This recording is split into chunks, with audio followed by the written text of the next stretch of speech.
اللهم اجعل صلواتك ورحمتك وبركاتك على سيد المرسلين وإمام المتقين وخاتم النبيين محمد عبدك ورسولك إمام الخير وقائد الخير ورسول الرحمة. اللهم ابعثه مقاما محمودا يغبطه به الأولون والآخرون. أعوذ بالله من الشيطان الرجيم.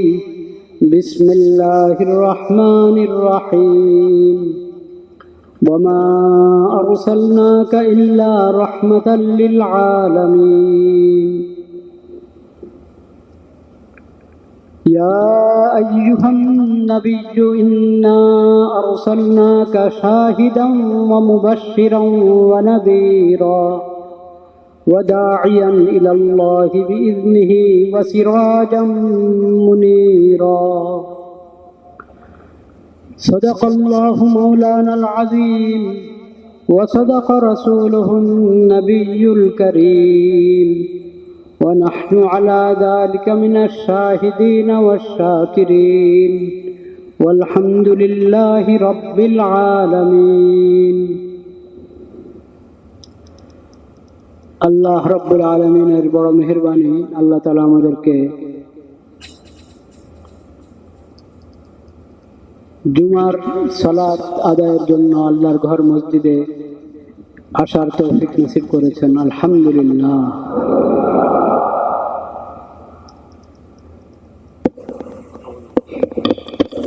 গত জুমায় কোরআন কারীমের আয়াত ওয়ামা আরসালনাকা ইল্লা রাহমাতাল লিল আলামিন, এই আয়াতের বিষয়ে অতি সংক্ষেপে কিছু কথা হয়েছিল। এই পবিত্র আয়াতে আল্লাহ রাব্বুল আলামিন বলেছেন, নবীজি হযরত মুহাম্মদ মুস্তাফা সাল্লাল্লাহু আলাইহি ওয়াসাল্লামকে সম্বোধন করে যে আপনাকে তো আমি সকল জগৎবাসীর জন্য একমাত্র রহমত হিসাবে, রহমত স্বরূপে পাঠিয়েছি। সর্বশেষ নবী, শ্রেষ্ঠ নবী, বিশ্ব নবী হযরত মুহাম্মদ মুস্তাফা সাল্লাল্লাহু আলাইহি ওয়াসাল্লামকে আল্লাহ তাআলা রাহমাতুল লিল আলামিন উপাধি দিয়েছেন এবং তাকে পাঠিয়েছেন এই রহমত হিসাবে, রহমত স্বরূপ পাঠিয়েছেন সকলের জন্য, শুধু জিন জাতি, শুধু মানুষের জন্য, মানব জাতির জন্য না, শুধু মানুষের জন্য, জিন জাতির জন্য, আল্লাহর যত মাখলুক আছে সমস্ত মাখলুকের জন্য, পৃথিবীবাসীর জন্য না, শুধু এই পৃথিবী ছাড়া আল্লাহর যত মাখলুক, যত গ্রহ উপগ্রহ এবং আমাদের জানা আছে বা জানা নেই, জানা অজানা যত জগৎ আছে সকলের জন্য রহমত হিসাবে এসেছেন রহমতের নবী হযরত মুহাম্মদ মুস্তাফা সাল্লাল্লাহু আলাইহি ওয়াসাল্লাম।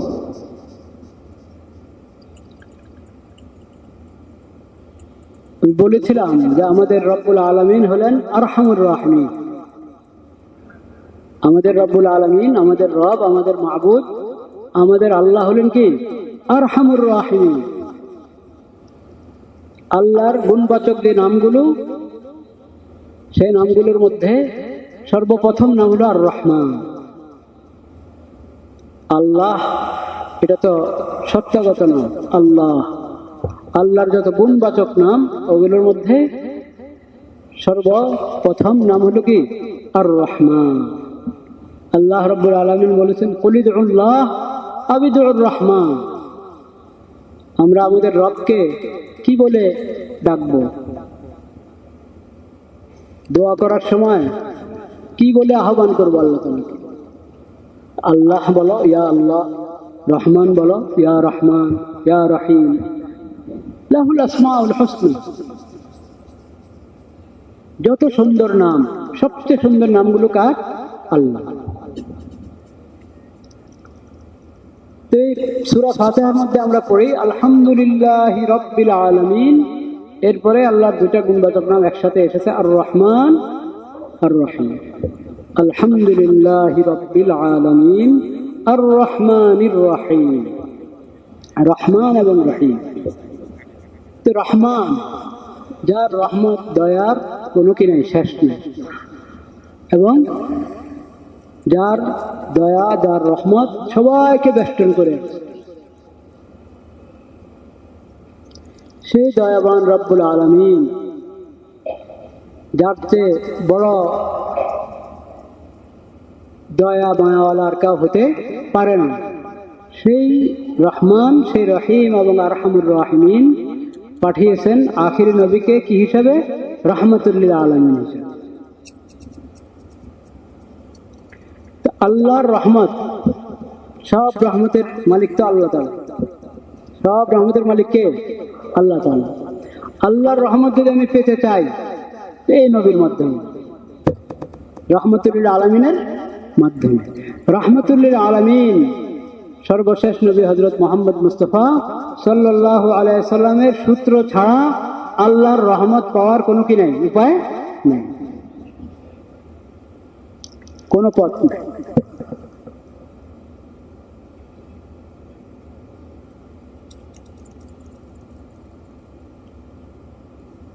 কারা পাবে এই রহমত?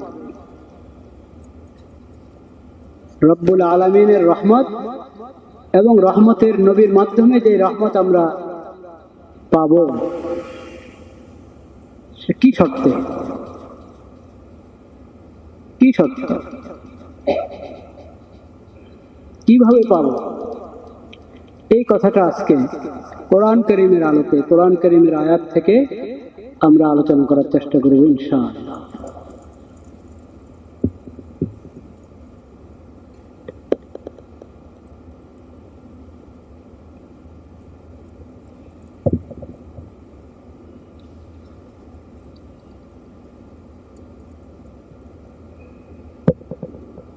লা ইলাহা ইল্লাল্লাহ।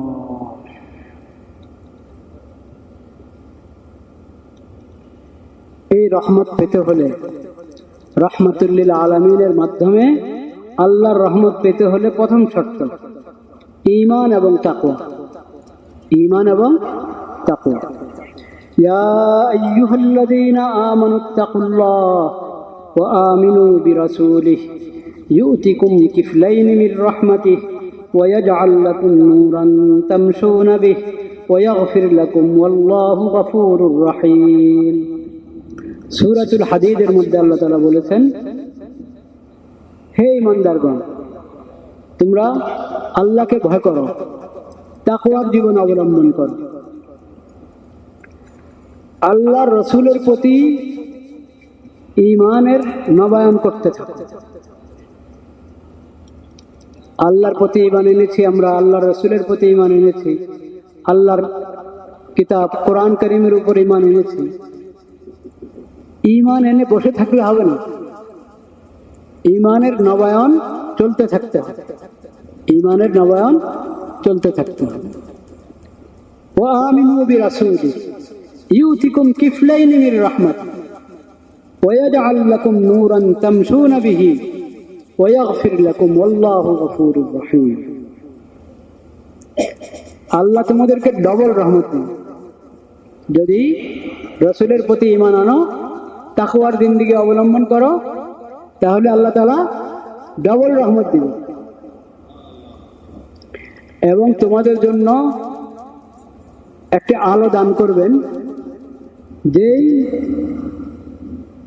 নূর দান করবেন, যে নূরের আলোতে তোমরা চলতে পারবে দুনিয়ার জিন্দেগি এবং আখিরাতের জিন্দেগি, সব জন্য, দুনিয়াতেও আখিরাতেও। দুনিয়াতে সফলতার রাস্তায় চলতে পারবে এবং আখিরাতে জান্নাতের রাস্তা খুঁজে পাবে এই নূরের মাধ্যমে। যদি এই রাসূলের প্রতি ঈমান আনো, তাকওয়ার জীবন অবলম্বন করো, তাহলে একটা আল্লাহর রহমতের ভাগী হবে, আবার তোমরা দুনিয়া এবং আখিরাতের জিন্দেগির সফলতার জন্য নূর পাবে আল্লাহর পক্ষ থেকে, এবং আল্লাহ তাআলা তোমাদেরকে ক্ষমা করে দেবে। তাহলে নবী করিম সাল্লাল্লাহু আলাইহি সাল্লামের মাধ্যমে আমি যদি আল্লাহর রহমত পেতে চাই, যে রহমত নিয়ে আল্লাহ নবীকে আল্লাহ পাঠিয়েছেন, সেই রহমত পেতে হলে প্রথম বিষয় আল্লাহ রসুলের প্রতি ঈমান আনতে হবে। আল্লাহ রসুলের প্রতি কি ঈমান আনতে হবে এবং সেই ঈমানের নবায়ন করতে থাকতে হবে, তাইলে আল্লাহ রহমতের ভাগী হওয়া যাবে এবং নূর পাওয়া যাবে, আলোকিত মানুষ। আমাদের সমাজে একটা কথা আছে কিনা, একটা স্লোগান আছে না, আলোকিত মানুষ চাই। এই আলোকিত মানুষ তুমি তখন পাবে যদি আলোর নবী, নূরের নবী, যে নবীকে আল্লাহ তাআলা নূর নিয়ে পাঠিয়েছেন, হেদায়েতের নূর, কোরআনের নূর, রহমতের নূর, ইলমের নূর, সেই নবীর রাস্তা অবলম্বন করতে হবে, তার তরিকা অবলম্বন করতে হবে, তার জীবনকে আদর্শ হিসাবে গ্রহণ করতে হবে। তাহলে আলোকিত মানুষ পাওয়া যাবে, তাহলে সমাজের মধ্যে শান্তি শৃঙ্খলা ফিরে আসবে। রহমতের নবীর সবচেয়ে বড় রহমতের দিক কি? রহমতের নবীর সবচেয়ে বড় রহমতের দিক যদি আমরা বলতে যাই তাও অনেক। কোনটাকে আপনি সবচেয়ে বড় বলবেন? একটি বলি আমি, একটা সুন্দর সমাজ এবং পবিত্র সমাজ উপহার দিয়েছেন নবী করিম সাল্লাল্লাহু আলাইহি ওয়াসাল্লাম। বলেন সুবহানাল্লাহ। সুন্দর সমাজ, নিরাপদ সমাজ এবং পবিত্র সমাজ উপহার দিয়েছেন নবী করিম সাল্লাল্লাহু আলাইহি ওয়াসাল্লাম। তার সুন্নতের উপরে চললে পবিত্র সমাজ পাবো, সুন্দর সমাজ পাবো, নিরাপদ সমাজ পাবো। আর তার সুন্নত ছেড়ে দিলে, তার তরিকা ছেড়ে দিলে সমাজের মধ্যে বিশৃঙ্খলা সৃষ্টি হবে, অন্যায় অনাচার সৃষ্টি হবে, সমাজ নাপাক হতে থাকবে, অপবিত্র হতে থাকবে, কলুষিত হতে থাকবে।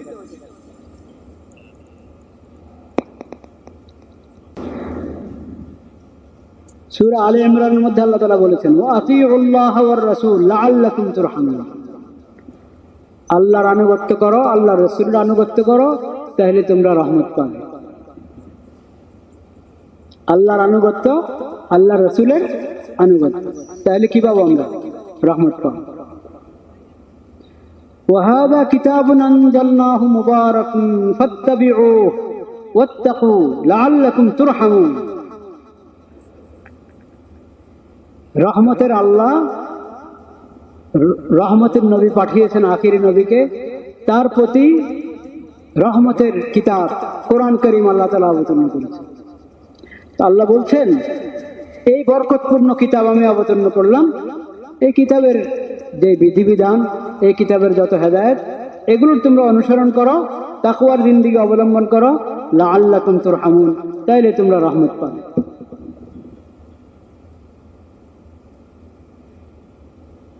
রহমত পেতে হলে রহমতের মালিক তো আল্লাহ তাআলা, রহমতের খালেক আল্লাহ তাআলা, আল্লাহর আনুগত্য লাগবে। আর যাকে রহমত পাওয়ার সূত্র বানিয়েছেন, মাধ্যম বানিয়েছেন আল্লাহ তাআলা, রাহমাতুল লিল আলামিন সাল্লাল্লাহু আলাইহি ওয়াসাল্লাম, তার আনুগত্য লাগবে। আর রহমতের যত হেদায়েত, রহমতের যত বিধিবিধান, যে কিতাব, যে কোরআনের মাধ্যমে আল্লাহ তাআলা দিয়েছেন, সেই কোরআনের বিধিবিধান এবং হেদায়েতের অনুসরণ করতে হবে, তাহলে রহমত পাওয়া যায়। ইন্না রাহমাতাল্লাহি কারীবুম মিনাল মুহসিনিন, সূরাতুল আরাফের মধ্যে, ইন্না রাহমাতাল্লাহি কারীবুম মিনাল মুহসিনিন, আল্লাহর রহমত অতি নিকটে। কাদের? যাদের মধ্যে ইহসান আছে, যারা দয়াবান এবং যারা সৎ কাজ করে, আল্লাহর মাখলুকের সাথে সদাচরণ করে, এরা হলো মুহসিন।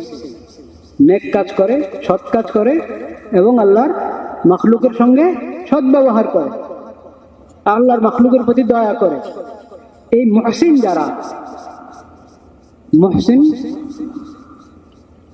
আল্লাহর রহমত পাবে, আল্লাহর রহমত তাদের নিকটে। قل إنما أتبع ما يوحى إلي من ربي هذا بصائر من ربكم وهدى ورحمة لقوم يؤمنون। আল্লাহ তাআলা কোরআন কারীমের মাধ্যমে যে শরীয়ত দিয়েছেন, সেই শরীয়তের মধ্যে রয়েছে হেদায়েত এবং রহমত। কাজে ওই ওহির মাধ্যমে, কোরআন সুন্নাহ হাদিসের মাধ্যমে আল্লাহ তাআলা যে শরীয়ত তোমাদেরকে দান করেছেন, এই শরীয়তের অনুসরণ করো, এই শরীয়ত মেনে চলো, তাইলে রহমত পাবে। কারণ এটা তো রহমতের শরীয়ত, এই শরীয়ত মেনে চললে রহমত পাবে।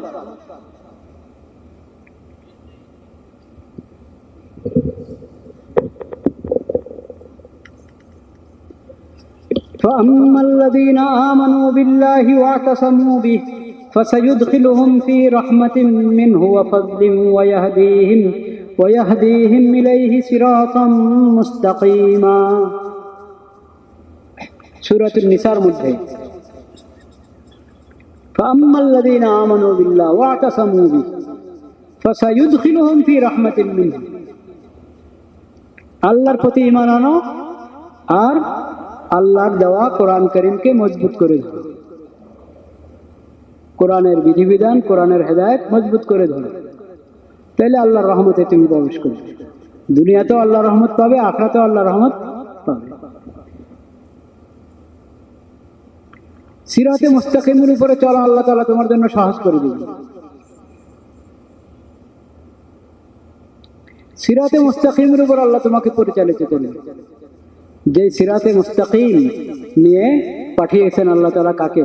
যে সিরাতে মুস্তাকিম দিয়ে পাঠিয়েছেন আল্লাহ তাআলা রাহমাতুল লিল আলামিন সাল্লাল্লাহু আলাইহি ওয়াসাল্লামকে। ওয়াকিমুস সালাতা ওয়া আতুজ যাকাতা ওয়া আতিউর রাসূলা লাআল্লাকুম তুরহামুন। ومن الأعراب من يؤمن بالله واليوم الآخر ويتخذ ما ينفق قربات عند الله وصلوات الرسول ألا إنها قربة لهم سيدخلهم الله في رحمته إن الله غفور رحيم। আল্লাহর রহমত পাওয়ার আরেক আমল, আল্লাহর রহমত পাওয়ার আরেক আমল আল্লাহর রাস্তায় খরচ করা।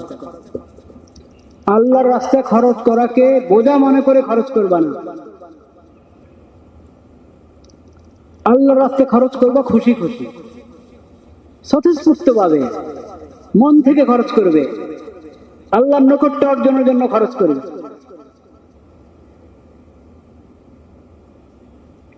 যাকাত আল্লাহ ফরজ করেছেন, যাকাত দিতে যদি কঠিন লাগে, বোঝা মনে হয়, আরে বাবা মোবাইলটা রাখো তো, কথা শোনো,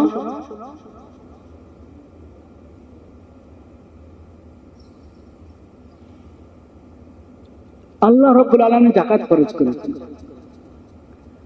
তো যাকাত মুমিন কখনো যাকাতকে বোঝা মনে করতে পারে না। আরে এত টাকা দিয়ে দিতে হবে, যাদের কোটি কোটি টাকা, তার যাকাতটা তো এমনি তো সামান্য, কত 2.5 টাকা, 100 টাকাতে 2.5 টাকা, একবারই সামান্য পরিমাণ আল্লাহ তাআলা ফরজ করেছেন। কিন্তু যাকে আল্লাহ দিয়েছেন কোটি কোটি টাকা, তার 2.5 টাকা তো অনেক হবে না? এখন অনেক মাথায় হাত উঠে যে এত টাকা দিয়ে দিবে, এটা মুমিনের কাজ না। সত্যিকারে যদি অন্তরে ঈমান থাকে, তাহলে আল্লাহ যা ফরজ করেছেন ওটা একবারে খুশি খুশি দিবে, খুশি খুশি দিবে, স্বতঃস্ফূর্ত ভাবে মন থেকে দিবে, আল্লাহর নৈকট্য অর্জনের জন্য দিবে। আল্লাহর নেক বান্দারা ফরজ যাকাত আদায় করার ক্ষেত্রে যেরকম স্বতঃস্ফূর্ত, নফল দান সদকাতের মধ্যেও কি স্বতঃস্ফূর্ত। যা দেয় এটাকে মনে করে যে এইভাবে আমি আল্লাহর রহমত পাবো, আল্লাহর রহমত পাবো, আল্লাহর নৈকট্য অর্জন হবে এর মাধ্যমে। এবং অনেক নম্রতার সাথে, বিনয়ের সাথে যাকাত পেশ করে।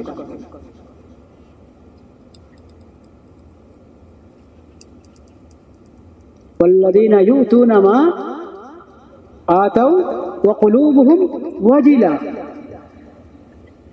যা আল্লাহ রাস্তা দান করে একবারে অন্তরে ভয় থাকে, অন্তর প্রকম্পিত অবস্থায় আল্লাহর দরবারে দান করে, আল্লাহ মেহেরবানি করে কবুল করবেন তো? এটা তো আল্লাহর দেওয়া, এই সম্পদ কার দেওয়া? আল্লাহর দেওয়া, আল্লাহ মেহেরবানি করে দিয়েছেন। এখন আল্লাহর নৈকট্য অর্জনের জন্য আমি আল্লাহর কোনো বান্দাকে দেখছি, অসহায় ব্যক্তি, গরিব মিসকিনকে দিচ্ছি, বা কোনো নেক কাজের ব্যয় করছি, জনকল্যাণমূলক কাজের মধ্যে রাস্তাঘাট, টিউবওয়েল লাগিয়ে দেওয়া, মুসাফিরখানা, মেহমানখানা, মসজিদ, মাদ্রাসা, মক্তব, হ্যাঁ, এতিমখানা, যদি সঠিক অর্থে এতিমখানা হয়। এখন তো এতিমখানা এই নাম ব্যবহার করা হয়, কিন্তু এতিমদের যথাযথ সেবা হয় না।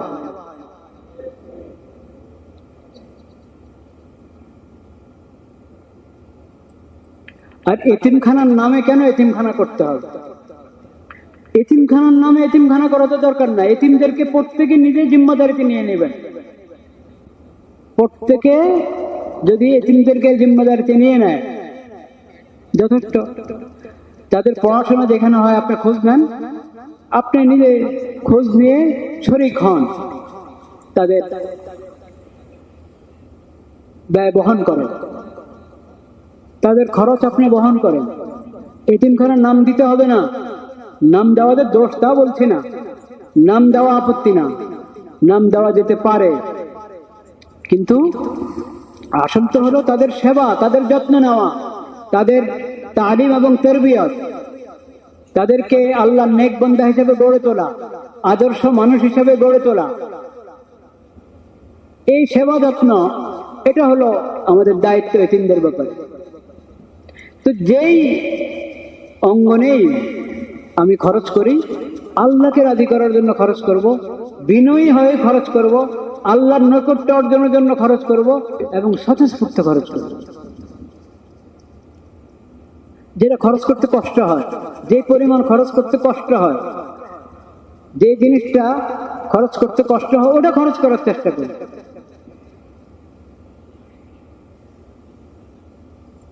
তো আল্লাহ রাব্বুল আলামিন সূরাতুত তাওবার এই আয়াতের মধ্যে বলছেন, আলা ইন্নাহা কুরবাতুল লাহুম, আল্লাহর রাস্তায় খরচ করা এটা তো অবশ্যই তাদের জন্য নৈকট্যের রাস্তা। তাদের নৈকট্যের জন্য খরচ করছে, নৈকট্য পাবে, আল্লাহর নৈকট্য অর্জন করতে পারবে, নিশ্চিতভাবে পারবে। সাইয়ুদখিলুহুমুল্লাহু ফি রাহমাতিহি, শুধু তা না, আল্লাহ তাআলা নিজ রহমতে তাদেরকে প্রবেশ করে দিবেন, নিজের রহমতের মধ্যে তাদেরকে জায়গা দেবেন। وَأَقِيمُوا الصَّلَاةَ وَآتُوا الزَّكَاةَ وَأَطِيعُوا الرَّسُولَ لَعَلَّكُمْ تُرْحَمُونَ। সালাত কায়েম করো, যাকাত আদায় করো, রাসূলের আনুগত্য করো, তাহলে রহমত পাবে। وَإِذَا قِيلَ لَهُمُ اتَّقُوا مَا بَيْنَ أَيْدِيكُمْ وَمَا خَلْفَكُمْ لَعَلَّكُمْ تُرْحَمُونَ।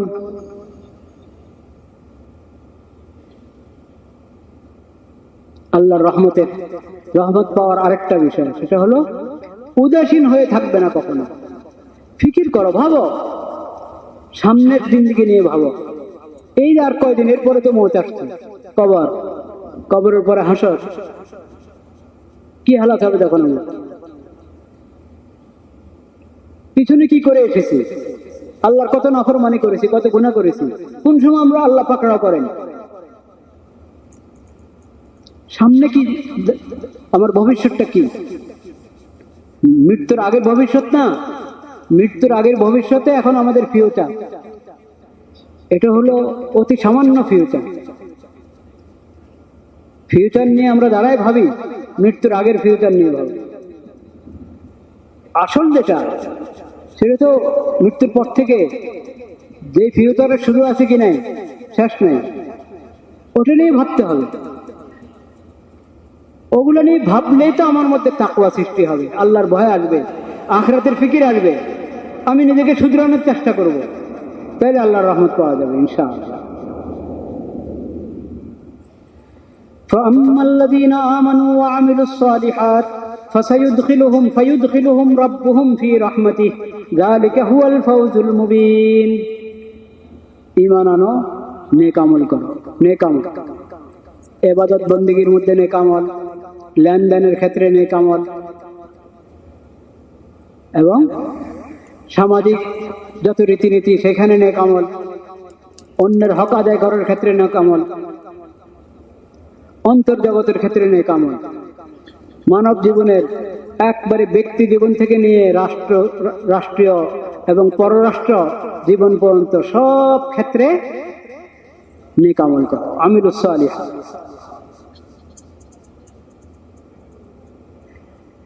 যদি তা করো, ফায়ুদখিলুহুম রাব্বুহুম ফি রাহমাতিহি, তোমাদের রব তোমাদেরকে নিজ রহমতে ডেকে নেবে। আল্লাহর রহমতে আল্লাহ তোমাদেরকে প্রবেশ করিয়ে দেবেন। যালিকা হুয়াল ফাওজুল মুবিন, এটাই হলো স্পষ্ট সফলতা। সূরাতুল আরাফের মধ্যে আল্লাহ বলেছেন, ওয়া ইযা কুরিআল কুরআনু ফাসতামিউ লাহু ওয়া আনসিতু লাআল্লাকুম তুরহামুন। ওয়া ইযা কুরিআল কুরআন ফাসতামিউ লাহু ওয়া আনসিতু লাআল্লাকুম তুরহামুন। যখন কোরআন পড়া হয়, কোরআনের তিলাওয়াত হয়, তো খেয়াল করে শোনো, কান লাগিয়ে শোনো, খামোশ হয়ে নীরব হয়ে শোনো কোরআনে কি বার্তা তোমার প্রতি, কোরআন তোমাকে কি বলছে, এই কোরআন আল্লাহ রাব্বুল আলামিন আমাকে কি বার্তা দিয়েছেন, কি বলেছেন আমার রব আমাকে, এটা খেয়াল করে শোনো। শুনলেই তো বোঝার চেষ্টা করলে, খেয়াল করলে, তারপরে তো হবে আমল। লাআল্লাকুম তুরহামুন, এর মাধ্যমে তোমরা রহমতের ভাগী হবে, রহমত পাবে। কোরআনের যখন আমি খেয়াল করে শুনবো, বোঝার চেষ্টা করব, তাহলে আমলের আগ্রহ হবে, আমল করব, নেক আমলের মাধ্যমে আল্লাহর রহমত আসবে। কোরআন শোনাটাই একটা বড় ইবাদত, বহুত বড় নেক আমল, আর এর মাধ্যমে বান্দা আল্লাহর রহমত পেতে থাকে। কোরআন শোনার মজলিসে আমি আছি, খেয়াল করে কোরআন শুনছি, এর মানে আল্লাহর রহমতে আমি ডুবে আছি।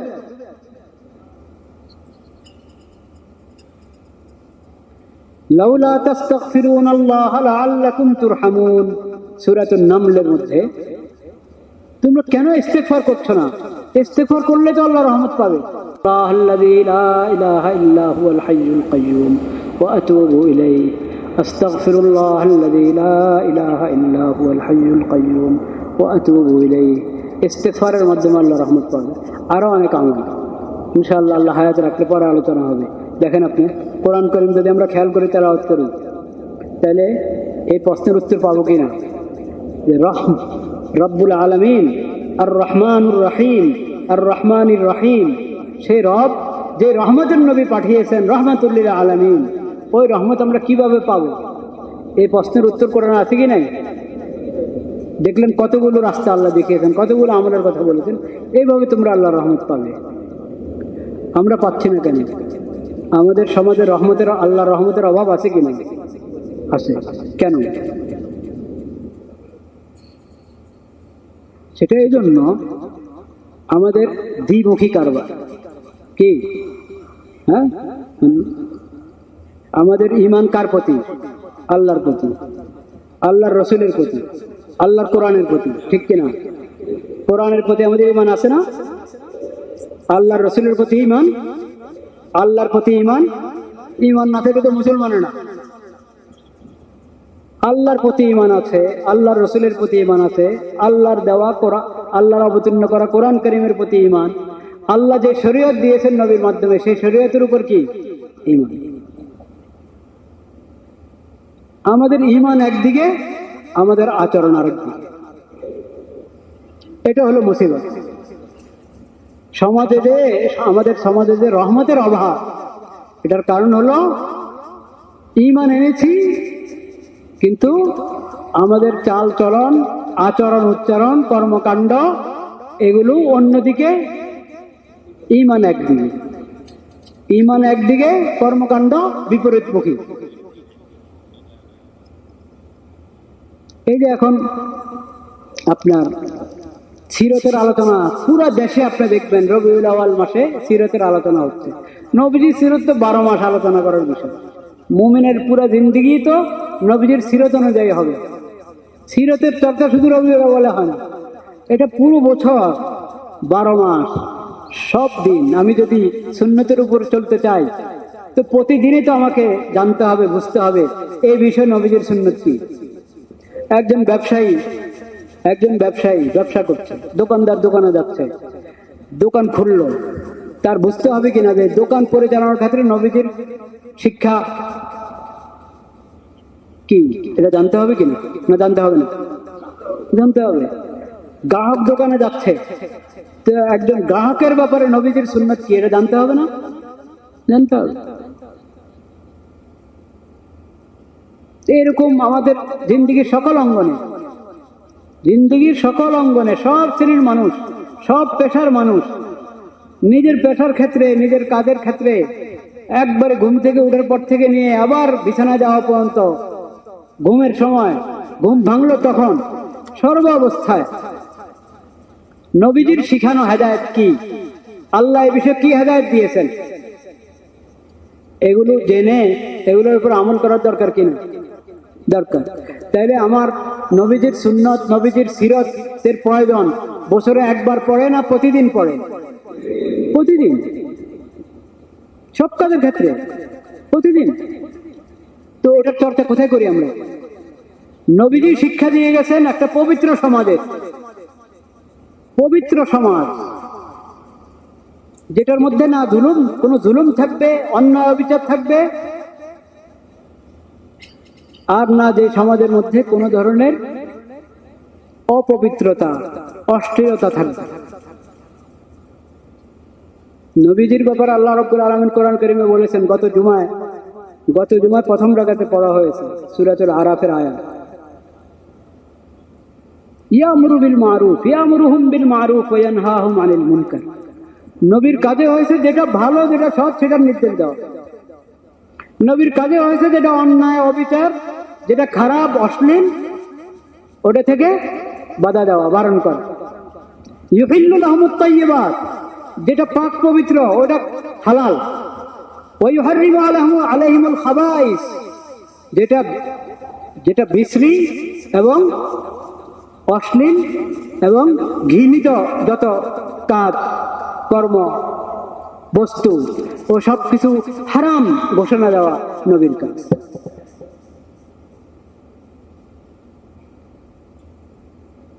এখন এই রবিউল আউয়াল মাসে সমাজে কি হচ্ছে? এই ঢাকাতে এই রবিউল আউয়াল মাসে যেখানে সিরত চর্চা হয়, সবাই খালি নবীজির সিরতের কথা বলে। যে নবীজি পবিত্র সিরত, পবিত্র সমাজের উপহার দিয়ে গিয়েছেন, সেই সমাজ কলুষিত সমাজকে পবিত্র করা তো দূরের কথা, নবীজির সিরতের আলোকে উল্টা কলুষিত সমাজকে আরো কলুষিত করা হচ্ছে।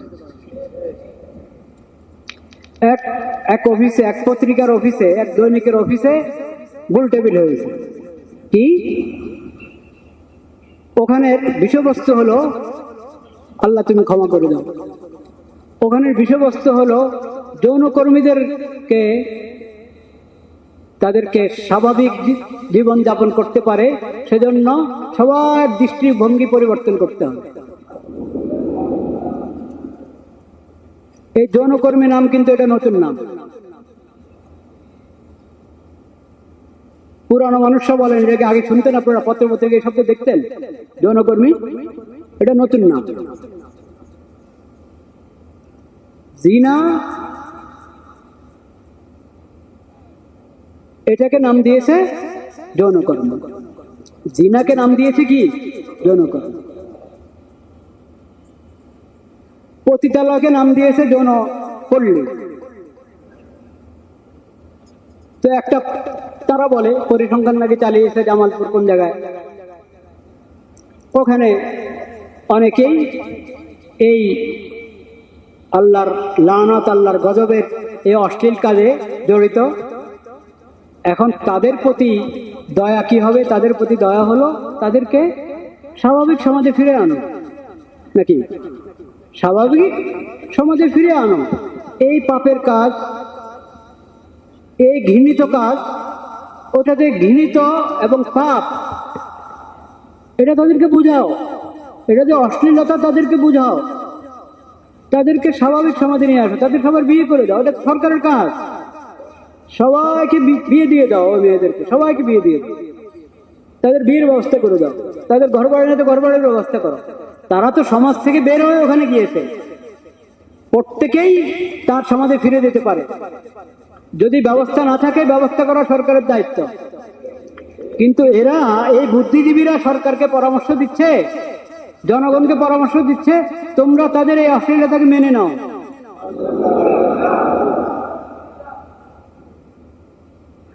আচ্ছা, যদি যদি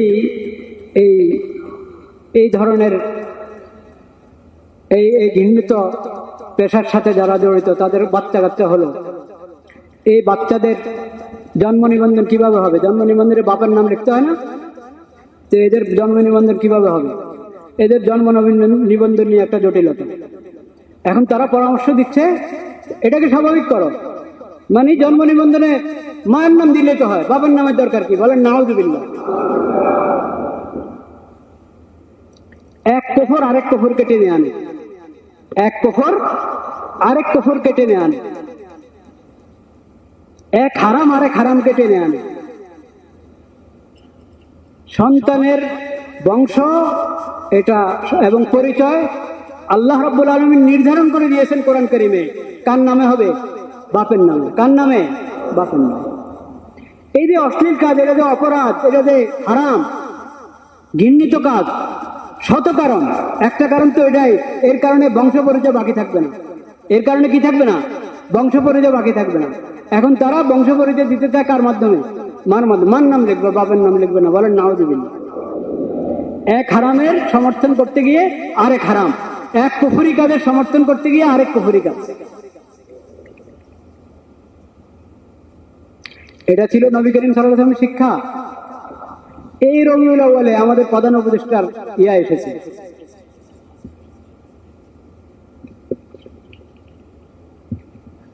বাণী এসেছে নবীজির সিরাত সম্পর্কে,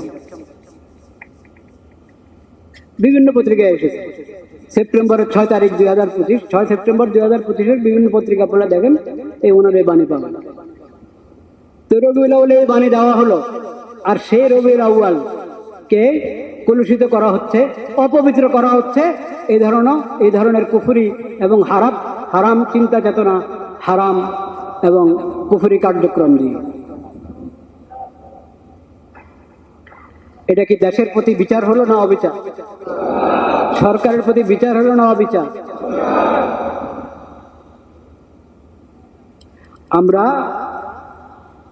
আমরা এটার প্রতিবাদ জানাচ্ছি যে তাওহীদের জমিনে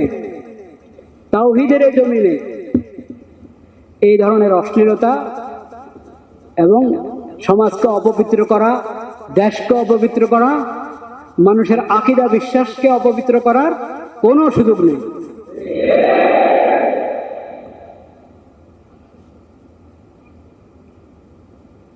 আস্তাগফিরুল্লাহাল্লাযী লা ইলাহা ইল্লা হুয়াল হাইয়ুল কাইয়্যুম ওয়া আতুবু ইলাইহি। নবীজির শিক্ষা কি দেখেন, নবীজির শিক্ষা।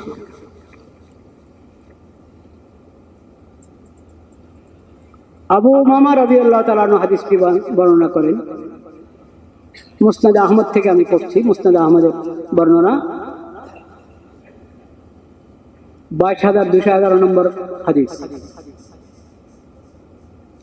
আবু উমামা রাদিয়াল্লাহু তাআলা আনহু বলেন, ইন্না ফাতান শাবান আতান নবী সাল্লাল্লাহু আলাইহি ওয়াসাল্লাম ফাকালা ইয়া রাসূলুল্লাহ ইদান লি বিজিনা ফাকবালা আল কওম আলাইহি ফাজারুহু ওয়া ক্বালু মাহ মাহ ফাকালা উদনু ফাদানা মিনহু করিবান ক্বালা ফাজালাসা ক্বালা তুহিব্বুহু লি উম্মিক। লম্বা হাদিস, আমি হাদিসের মর্মটা বলে দিচ্ছি। এক যুবক নবী করিম সাল্লাল্লাহু আলাইহি ওয়াসাল্লামের কাছে এসেছে, বলল, ইয়া রাসূলুল্লাহ, আমাকে আপনি জিনার অনুমতি দিন। নাউযুবিল্লাহ পড়ার বিষয়, কিন্তু ওই যুবকের অবস্থাটা আপনি দেখেন, সে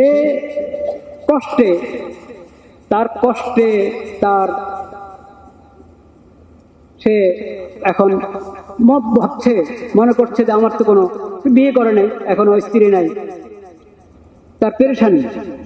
কিন্তু সে বুঝতে পারছে যে আমি তো ঈমানওয়ালা, আমার তো আল্লাহর প্রতি ঈমান আছে, আমি তো মুসলিম, আমার তো নবীর প্রতি ঈমান আছে, আমি এই হারাম কাজ কিভাবে করি?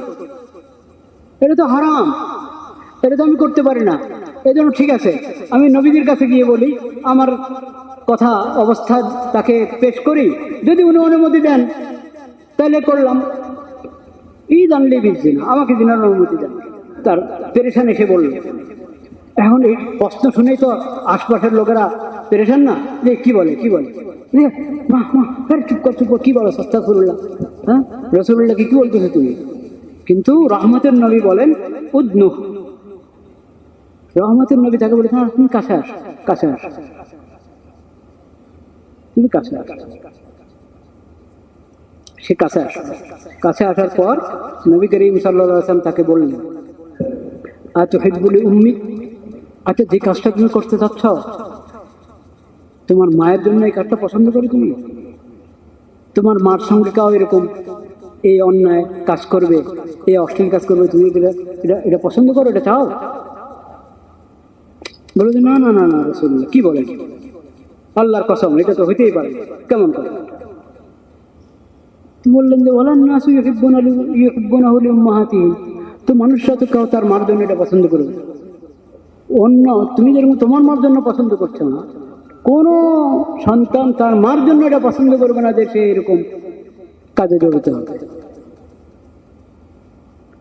এরপরে বললেন আতুহিব্বু লিবনাতিক, ক্বালা লা ওয়াল্লাহি ইয়া রাসূলুল্লাহ জাআলানি আল্লাহু ফিদা, ক্বালা ওয়ালান নাসু ইউহিব্বুনাহু লিবানাতি, তোমার যদি মেয়ে হতো, মেয়ে থাকতো, তোমার মেয়ে সঙ্গে কেউ এরকম করো, এটা তুমি কি চাও, পছন্দ করো?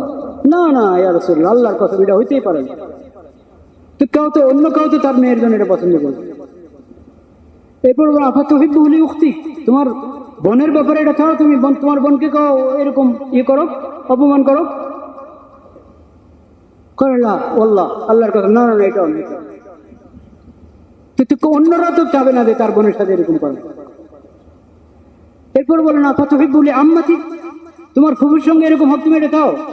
করে না আল্লাহ ইয়া রাসূলুল্লাহ আল্লাহর কথা, না হইতেই পারে না, এটা জাআলানি আল্লাহু ফিদা, ক্বালা ওয়ালান নাসু ইউহিব্বুনাহু লিআম্মাতি, অন্যরা তো চাবে না যে তার ফুফুর সাথে এরকম হোক, তাহলে তোমার খালার সঙ্গে এরকম হোক তুমি চাও?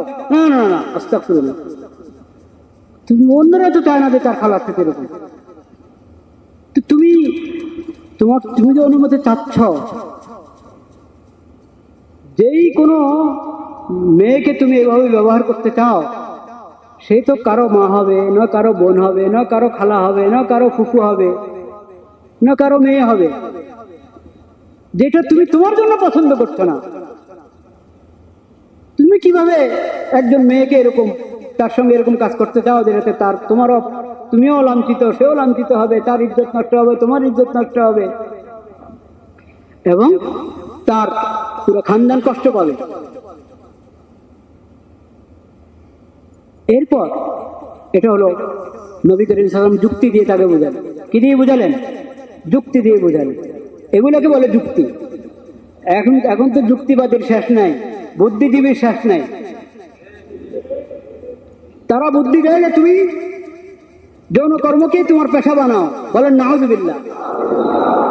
আজকালের বুদ্ধিজীবীরা ওই বুদ্ধি দেয়, আর রহমতের নবী তার যুক্তি, তার বুদ্ধি দেখেন। এরপর নবী করিম সাল্লাল্লাহু আলাইহি ওয়াসাল্লাম তার হাত রাখলেন তার বুকে, তার শরীরে হাত রেখে বললেন, দোয়া করলেন তার জন্য, আল্লাহুম্মা গফির যামবা, আল্লাহ তার গুনাহ ক্ষমা করে দেন। এখনো তো গুনাতে যায় নাই, গুনার মানে ইচ্ছা করছে, তো এটাও তো গুনাহ, আল্লাহ তার গুনাহ ক্ষমা করে দেন। ওয়া তাহির কলবাহু, আল্লাহ তার দিলটাকে পবিত্র করে দেন। ওয়া হাসিন ফরজাহু, ইয়া আল্লাহ আপনি তার লজ্জাস্থানকে হেফাজতে রাখেন।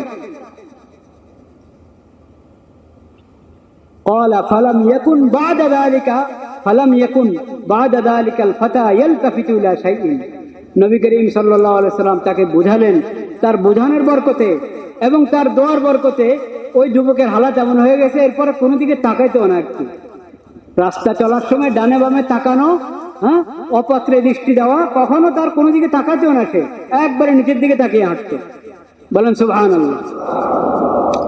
এটা হলো সিরতের শিক্ষা, এটা হলো রহমতের নবীর শিক্ষা। আর পশ্চিমা সভ্যতা দ্বারা এই দেশে নিয়ে আসছে, শয়তানি সভ্যতা দ্বারা নিয়ে এই দেশে নিয়ে এসেছে এবং ওটাকে প্রচার করতে চায়। তারা আল্লাহর দুশমন, আল্লাহর রসুলের দুশমন, পুরো উম্মতের দুশমন, এই দেশের দুশমন।